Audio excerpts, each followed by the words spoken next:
A tensão continua no Oriente Médio. O Irã rejeitou os apelos feitos pelos países do Ocidente para não atacar Israel. E agora o governo realiza uma série de exercícios militares no norte do país. Os exercícios ocorreram hoje, por 1 hora, na província de Gilan. Esse é o segundo exercício militar relatado do Irã em 3 dias. Também hoje, o Hamas informou ter lançado 2 foguetes contra Tel Aviv, capital israelense. Em comunicado, o grupo terrorista afirmou que o ataque era uma resposta aos massacres contra civis e ao deslocamento deliberado da população palestina.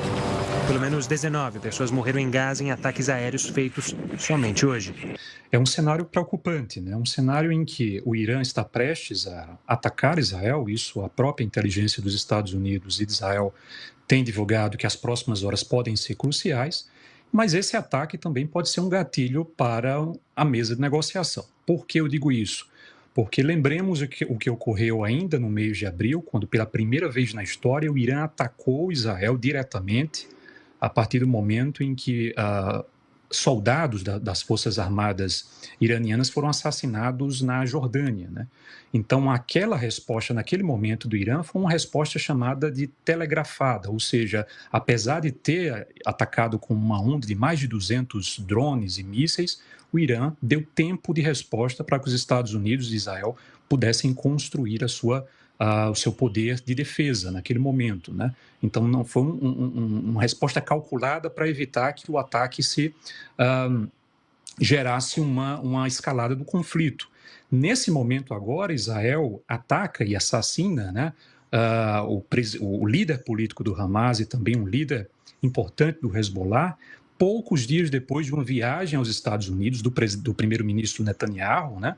E essa viagem, ao meu ver, sobre a minha avaliação, foi uma viagem que trouxe um respaldo dos Estados Unidos para os ataques que sucederam aqueles dias.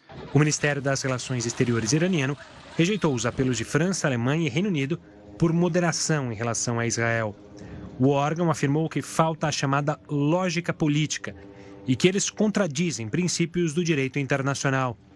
3 autoridades iranianas de alto escalão afirmaram que apenas um acordo de cessar-fogo em Gaza pode atrasar os planos de retaliação do Irã contra Israel pela morte do ex-chefe do Hamas. O que nós temos agora? Nós temos agora os Estados Unidos pressionando o Israel para um cessar-fogo e Netanyahu com um trunfo político nas mãos a partir do momento em que ele matou o líder do Hamas e pode, assim, apresentar para o público doméstico essa possibilidade de ter, de fato, responsabilizado aqueles que organizaram o 7 de outubro.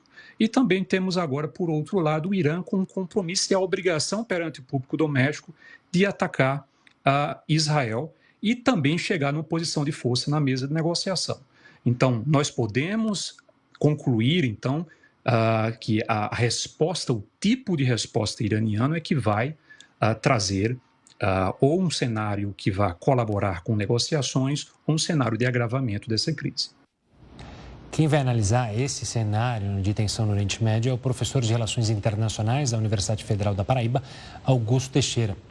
Professor, uma boa noite, obrigado pela participação aqui conosco. Eu queria começar justamente pelo fato de todos temem justamente uma escalada da violência com uma resposta do Irã. Essa resposta, no entanto, ainda não veio e, obviamente, não foi imediata. O Irã também teme como atacar Israel, ou seja, se ele ataca Israel, ele pode tensionar uma guerra para um nível que ele não esteja preparado?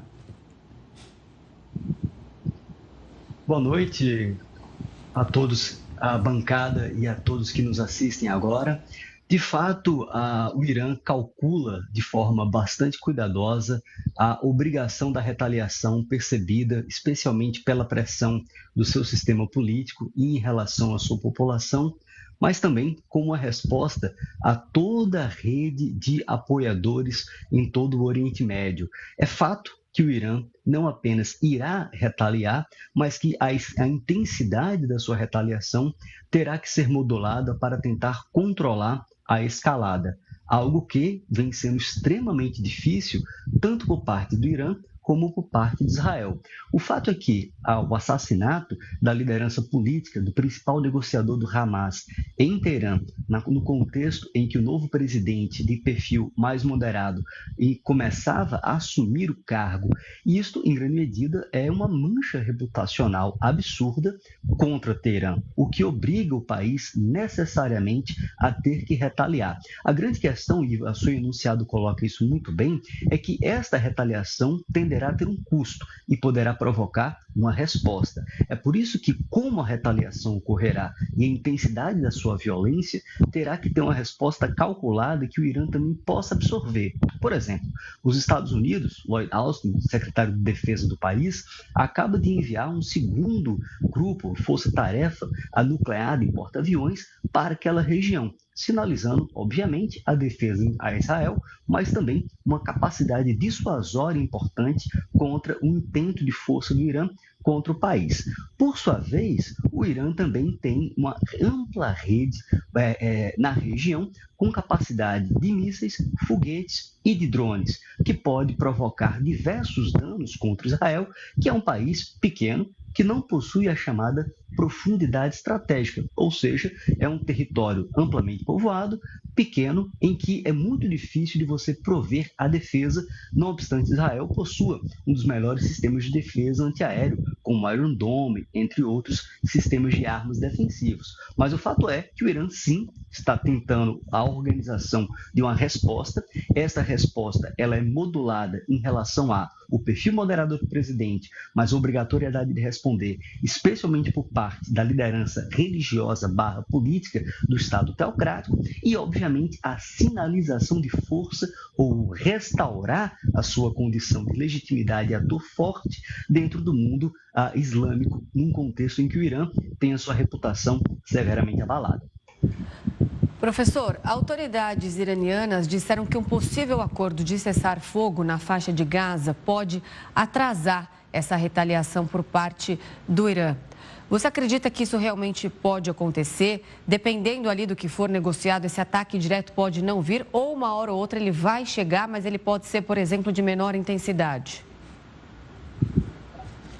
Veja, Renata, é muito provável que o ataque venha de alguma forma.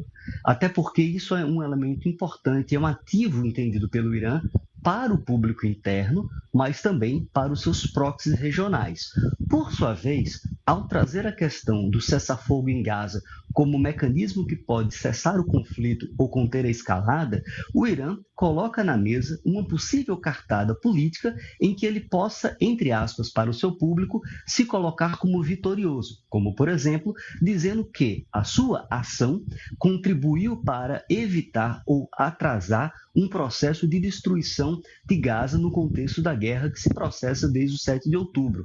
Nesse sentido, o cessar-fogo em Gaza é como se fosse uma chave de segurança que pode ser ativada de forma a permitir com que os contendores retraiam do conflito sem maiores custos ou danos políticos. E, obviamente, para Israel, existe também um custo em relação a isso. De um lado, o governo Netanyahu é um governo profundamente contestado internamente, seja pela esquerda, seja pelo centro-direita. Somado a isso, o grau de conflito social dentro de Israel, como se via prévio ao 7 de outubro, ainda é latente na sociedade israelense em virtude da importante demanda de trazer de volta os reféns, algo que a administração Netanyahu vem sendo bastante acusada internamente como muito leniente, ou como colocando esse importante objetivo de forma secundária, dando aí prioridade a objetivos militares da guerra, como, por exemplo, a eliminação de lideranças do Hezbollah e do Hamas. Então, toda essa conjuntura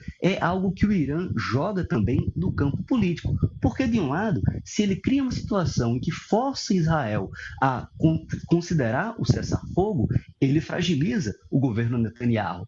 Por outro lado, a possibilidade do cessar-fogo é importante para a oposição israelense. Então você tem diversos tabuleiros de xadrez em níveis diferentes que tornam a questão muito complexa. O fato é, nesta crise em particular que nós estamos acompanhando, existe uma real possibilidade de escalada convencional direta entre os dois países. Tá certo, professor. Obrigado pela participação aqui conosco no Jornal da Record News. Um forte abraço e até uma próxima. Muito obrigado, Gustavo. Um grande abraço a todos.